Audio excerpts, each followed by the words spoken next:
नमस्कार दोस्तों, मैं सुमित यादव। आप देख रहे हैं जनता जानना चाहती है द सुनामी पर। मेरे पीछे का दृश्य आप देख पा रहे होंगे, पीछे मेरे स्टेज है और किसान नेता लगातार वहां से किसानों को संबोधन दे रहे हैं, संबोधित कर रहे हैं। और मैं लगातार आपसे कोशिश कि किसान आंदोलन की तस्वीरें आप तक पहुंचा सकूं, कुछ सवाल जो जनता के होते हैं, क्योंकि इस कार्यक्रम का नाम जनता जानना चाहती है, तो जनता के सवाल यहाँ किसानों से पूछने की कोशिश करता हूँ और वो बात आप लोगों तक पहुँचाने की कोशिश करता हूँ। तो सर, आपका नाम, कहाँ से हैं, कितने दिन से यहाँ मौजूद हैं, पहले वो बताएं, फिर आगे सवाल करते हैं। मेरा नाम नितिन बालियान है, मैं मेरठ से हूँ और पिछले करीब 35 दिनों से हम लोग यहीं पर मौजूद हैं। हम लोग मेरठ से चलकर आए हैं किसानों के समर्थन में। और 28 तारीख की रात को जो हमारे नेता राकेश टिकैत जी के साथ किया गया, उसके दिन से तो हमारी पूरी टीम, हम एक संगठन चलाते हैं, हमारी पूरी टीम यहीं पर है और निरंतर जब तक बिल वापसी नहीं होगी तब तक घर वापसी नहीं करेंगे। ये आपने 28 तारीख का जिक्र किया, मैं वही सवाल कि 28 तारीख के बाद से ऐसा क्या हुआ, क्योंकि इससे पहले हम तस्वीरें देख रहे थे कि बुज़ुर्गों की जो तादाद थी, बुज़ुर्गों की जो भीड़ थी यहाँ आंदोलन में, चाहे मैं यहाँ सिंगू की बात करूँ, गाज़ीपुर की बात करूँ या टिकरी की बात करूँ, वहाँ पे बुज़ुर्गों की जो भीड़ थी, तादाद थी, वो ज़्यादा थी। लेकिन 28 तारीख के बाद ऐसा क्या हुआ कि युवाओं ने मोर्चा संभाला, युवा आए, युवाओं की जो तादाद बढ़ी, युवाओं की भीड़ यहाँ पे बढ़ी, वो तस्वीरें पूरी पलटी, ऐसा लगा। बिल्कुल पलटेगी, क्योंकि आने वाला समय इन्हीं युवाओं का है। हमारे बुजुर्गों पर या हमारे बाप दादाओं पर, हमारे चाचा ताऊओं पर जब जब प्रताड़नाएं की जाएगी, तब तक शोषण किया जाएगा, तब तक नौजवान साथी हमारे आगे आएंगे। आज़ादी के समय में भी जब शहीद भगत सिंह आगे आए थे, मात्र 23 साल के थे, इस देश की आज़ादी के लिए बलिवेदी पर चढ़ गए। और ऐसे न जाने कितने लोग हमारे साथी क्रांतिकारी थे, चाहे शहीद उधम सिंह हो, भगत सिंह, सुखदेव, राजगुरु, बिस्मिल, अशफाक, रोशन सिंह लाहिड़ी, हजारों की संख्या में नौजवानों ने अपने देश के लिए बलिवेदी पर चढ़े थे। ऐसे ही क्रांतिकारी नौजवान साथी आज यहाँ पर हैं।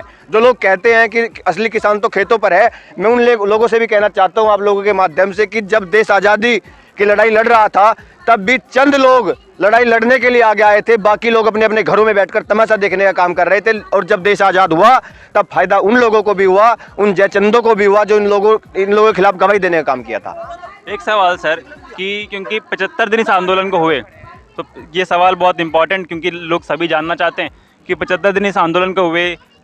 22 तारीख को आखिरी दौर की बैठक, कृषि मंत्री ने कहा कि हम इससे ज़्यादा कुछ नहीं कर सकते, हम 1.5 साल के लिए स्थगित कर सकते हैं, उसके बाद हम इस पर वार्तालाप कर सकते हैं, बातचीत हम कर सकते हैं, और जो भी आप चाहेंगे वो एक बार एक एक करके सब चीज़ें समझ के हम उस पर संशोधन कर सकते हैं।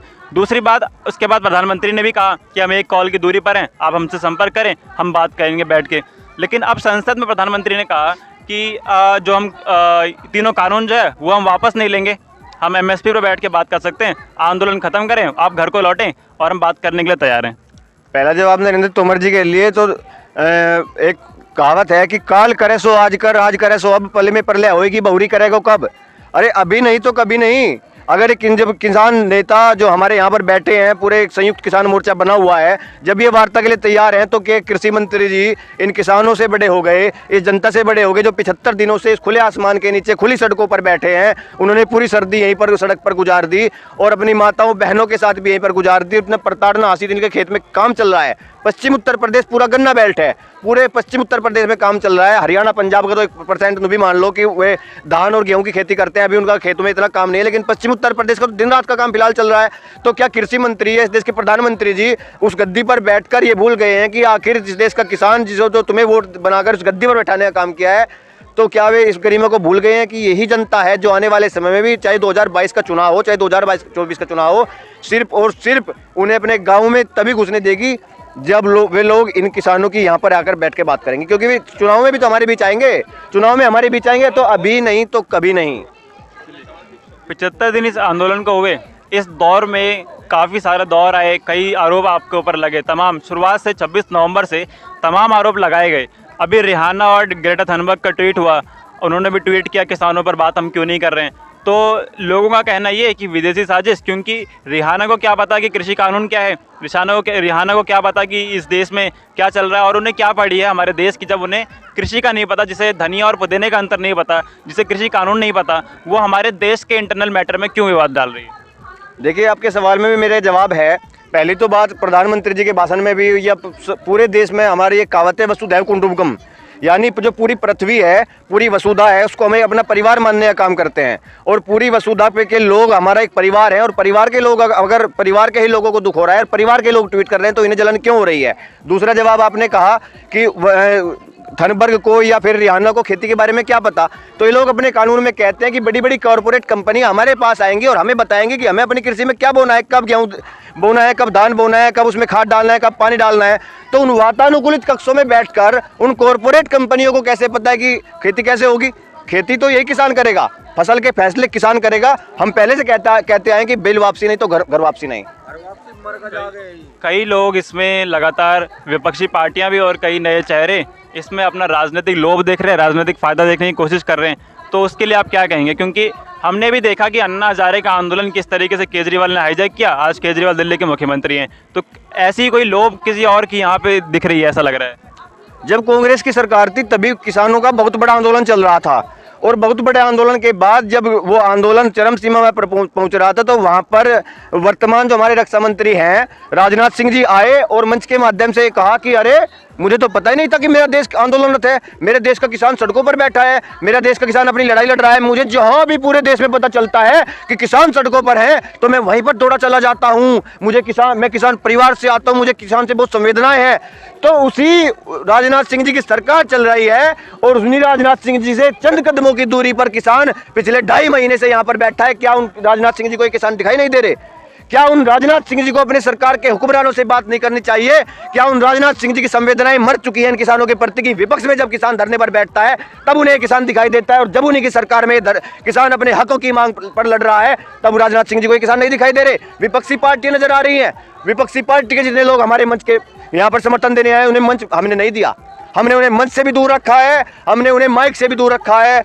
उन लोगों की अगर भावनाएं हुई तो आकर किसानों के बीच में किसान बनकर बैठकर बात करी। अगर कोई विपक्षी पार्टी आई है तो झंडे के साथ नहीं आई, अपनी टोपी के साथ नहीं आई, अपनी बैनर के साथ नहीं आई। हमने साफ साफ तौर पर कहा है जो लोग इस धरने में आएगा वो सिर्फ किसान आएगा, किसानों के अलावा कोई विपक्षी पार्टी हो या कोई अन्य व्यक्ति हो, कोई भी संगठन हो, किसान बनकर ही किसानों के बीच में आएगा। कोई झंडा नहीं चलेगा, कोई बैनर नहीं चलेगा, कोई टोपी नहीं चलेगा।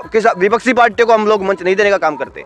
तो ये जो हमारे पर आरोप लगा रहे हैं ये निराधार है। और रात इंदौरी साहब ने कहा था कि जो खिलाफ है होने दो, अभी जान थोड़ी है, ये सब धुआं है, अब आसमान थोड़ी है और लगेगी आग तो आएंगे घर कहीं जद में, किसी के बाप का हिंदुस्तान थोड़ी है। चलिए सर, एक सवाल और, एक आरोप सर और लगातार लगाए जा रहे हैं आपके ऊपर किसानों की यहाँ जो मौजूद हैं कि आप खिलाफ किसके हैं, यह आंदोलन किसके खिलाफ किया जा रहा है? क्योंकि हमने देखा कि #बॉयकॉट जियो और बॉयकॉट जियो के साथ सोनीपत में कई जियो के टावर्स भी निकाले गए। तो तमाम तस्वीरें कि अंबानी अडानी का विरोध है, ये सरकार का विरोध है, कृषि कानूनों का विरोध है? टोटल कृषि कानूनों का विरोध है, और सत्ता में बैठे लोग जो इन किसानों की अनदेखी कर रहे हैं उनका विरोध है, और जो कॉरपोरेट घराने इन किसानों की जमीनें हड़पना चाहते हैं और हथियाना चाहते हैं उनका विरोध है। ये किसी व्यक्ति विशेष का, किसी पार्टी विशेष का विरोध नहीं है। हम लोग भारतीय जनता पार्टी का विरोध नहीं कर रहे, हम सत्ता में बैठे लोगों का विरोध कर रहे हैं। जो ये 3 काले कानून लाई है हम उन लोगों का विरोध कर रहे हैं, हम भारतीय जनता पार्टी का विरोध नहीं कर रहे। जब पूर्वत की सरकारें होती थी वे इस प्रकार के कानून लाती थी, यही किसान सड़कों पर होता था। और ये जो फिलहाल सत्ता में बैठे लोग हैं यही आकर कहते थे कि मेरे देश का किसान सड़कों पर बैठा है, मुझे संवेदनाएं हैं। आज क्या इनकी संवेदनाएं मर चुकी हैं? तो किसान कभी भी किसी पार्टी विशेष से नफरत नहीं करता, किसान कभी भी किसी पार्टी से नहीं लड़ता। हमारी लड़ाइयाँ होती है सत्ता से, जो किसानों के खिलाफ काम करती है उन लोगों से। हमें उनसे क्या दिक्कत है? यही किसान थे जब 2018 में यही किसान क्रांति गेट था, और नीचे 2018 में जब किसान दिल्ली जा रहे थे अपने हकों की मांग करने के लिए तो पूरे पश्चिम उत्तर प्रदेश के किसानों पर लाठियां बरसाई गई, आंसू गैस के गोले बरसाए गए। और अब उसके तुरंत बाद 2019 में चुनाव था, 2018 में ये कांड हुआ, 19 में चुनाव था। लेकिन किसान इतना सीधा है, इतना भोला है, इतना सच्चा है कि वो इनके मीठे मीठे प्रलोभन में आ जाता है, इनकी मीठी मीठी बातों में आ जाता है कि हम आपकी आय 2 गुना कर देंगे, हम स्वामीनाथन की रिपोर्ट लागू कर देंगे। कहाँ स्वामीनाथन की रिपोर्ट है? मोदी जी मन की बात करते हैं, मन की बात में कहते हैं कि हमने स्वामीनाथन की रिपोर्ट लागू कर दी। तो मोदी जी अपने जो उनके नीचे के अधिकारी हैं उनसे बात करनी चाहिए कि उन्हें गलत दस्तावेज ना दें।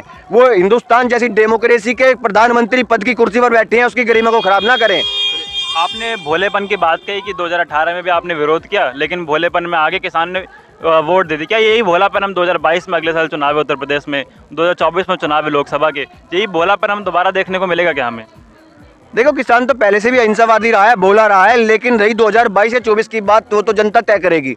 जिस प्रकार इन लोगों ने किसानों को रोकने के लिए कंटीले तार लगाए हैं, ये झाड़ियाँ लगाई हैं, कीले लगाई हैं, तो हो सकता है कि आने वाले समय में ये किसान भी अपने गाँव के बाहर एक पोस्टर लगा दे कि ये हमारा जानवर है, और सत्ता में बैठे जो फिलहाल के लोग हैं इनके नेता यहाँ पर घुसने की कोशिश ना करें, क्योंकि ये आवारा पशु हैं, टक्कर भी मार दिया करते हैं। एक आखिरी सवाल कि 26 जनवरी को जो हुआ लाल किले पर जो हुआ, उसके बाद सभी किसान नेताओं ने ये कहा कि वहाँ पे जो भी आरोपी हैं उनको आप गिरफ्तार करें, हमारी तरफ से पूरी छूट है, हम उनका समर्थन नहीं करते। फिर कुछ लोगों को गिरफ्तार किया गया। अब किसान नेताओं का कहना ये कि जब तक जो हमारे लोग हैं उनको पुलिस छोड़ेगी नहीं, तब तक हम बातचीत के लिए तैयार नहीं होंगे, तब तक हम बातचीत करेंगे नहीं। यही तो जनता को गुमराह करने की बात है। सरकार ने कहा, हमारे किसान नेताओं ने कहा कि जो दीप सिद्धू जैसे लोग हैं जिन्होंने हिंसा भड़काने का काम किया उन्हें गिरफ्तार करो। दीप सिद्धू गिरफ्तार हो गया क्या? दीप सिद्धू को ये लोग पकड़ते नहीं है, पत्रकारों को पकड़ लेते हैं, सच्चाई दिखाने के लिए पकड़ना था, दीप पकड़ लिया मनदीप। फिर हमारे किसान नेताओं का वो कहना है कि जो हमारे ट्रैक्टर थे, जो निर्दोष लोग थे, उन लोगों को छोड़े और जो इस हिंसा में संलिप्त थे उनकी सीबीआई जांच कराकर, चाहे दीप सिद्धू जैसे लोग हैं, उन्हें गिरफ्तार करे। लेकिन ये गुमराह करने का जो काम कर रहे हैं, जनता को बताने का काम कर रहे हैं, किसान नेता कह रहे हैं हमारे लोगों को छोड़ो, हमारे निर्दोष लोगों को छोड़ो, और दीप सिद्धू जैसे जो दोषी हैं जिन्होंने वहाँ पर हिंसा भड़काने का काम किया, पूरे इतने लाखों किसान अपने ट्रैक्टर लेकर गए, तो लाखों ट्रैक्टर तो वहाँ पर नहीं जा पाए लाल किले में। सबसे पहले दीप सिद्धू के 25 ट्रैक्टर कैसे लाल किले में घुस जाते हैं? ये साजिश किसान समझता है। किसान का जो बेटा है वो पढ़ लिख चुका है, और किसान का बेटा अधिकारी IAS IPS भी है, किसान का बेटा यहाँ पर खड़े फोर्स में भी है, और किसान का बेटा देश की सरहदों पर रक्षा भी कर रहा है।